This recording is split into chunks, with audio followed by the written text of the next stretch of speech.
அது என்னன்னு பார்த்துடலாம். திமுக தர முன்வந்திருக்கூடிய 25 இடங்கள் ஏற்றுக்கொள்ளத்தக்கது அல்ல என்று காங்கிரஸ் மேலிட பொறுப்பாளர் கிரீஷ் ஷோடங்கர் கருத்து தெரிவித்திருக்கிறார். நாங்கள் சமர்ப்பித்த விருப்ப பட்டியலை திமுக ஏற்றுக்கொள்ளும் என்று நம்புகிறோம் என்று தற்போது அவர் பொதுவெளியில் கூறியிருக்கிறார்.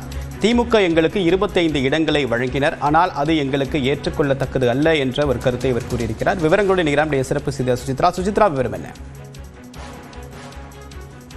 தமிழ்நாடு காங்கிரசுடைய பொறுப்பாளர் கிரீஷ் ஷோடங்கர் தற்போது டெல்லியில் செய்தியாளர் சந்தித்த பொழுது பல்வேறு கருத்துக்களை முன்வைத்துள்ளது குறிப்பிடத்தக்கது. குறிப்பாக திமுக காங்கிரஸ் இடையேயான தொகுதி பங்கீடு கூட்டணி தொடர்பான ஆலோசனை என்பது நடைபெற்ற நிலையில் அந்த ஆலோசனை கூட்டத்தில் காங்கிரசுக்கு என்ன தேவை என்பதை சமர்ப்பித்துள்ளதாக கிரீஷ் ஷோடங்கர் தெரிவித்தார். அதே சமயம் திமுக தரப்பிலிருந்து 25 தொகுதிகள் வழங்குவதற்கு அவர்கள் முன்வந்துள்ளதாகவும், ஆனால் அந்த தொகுதிகள் காங்கிரசுக்கு ஏற்புடையது அல்ல என்ற ஒரு கருத்தை அவர் முன்வைத்துள்ளது குறிப்பிடத்தக்கது. நேற்று நடைபெற்ற அந்த ஆலோசனை கூட்டத்தில் சுமார் 40 தொகுதிகள் வரை காங்கிரசுக்கு ஒதுக்க வேண்டும் என்ற ஒரு வலியுறுத்தல் காங்கிரஸ் தரப்பிலிருந்து முன்வைக்கப்பட்டதாக தகவல் வெளியாகியிருந்த நிலையில் இந்த ஒரு பேட்டியை அவர் வழங்கியுள்ளது முக்கியமாக பார்க்கிறது. அதே சமயம் தற்பொழுது கூட்டணி பேச்சுவார்த்தை என்பது திமுகவுடன் தொடர்கிறது எனவும், அதே சமயம் தமிழக வெற்றி கழகத்தினுடைய வெற்றி கழகம் புதிய கட்சி என்றாலும் அதை குறைத்து மதிப்பிட முடியாது என்ற ஒரு கருத்தை அவர் கூறியுள்ளார். மிக முக்கியமாக காங்கிரஸ் மற்றும் தலைவர் ராகுல் காந்தியை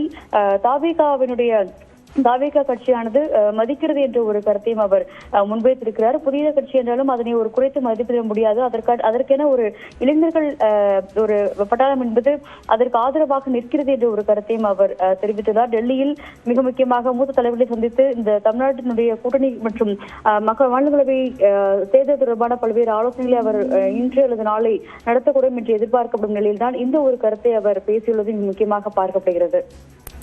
விரிவான தகவலுக்கு நன்றி சுசித்ரா.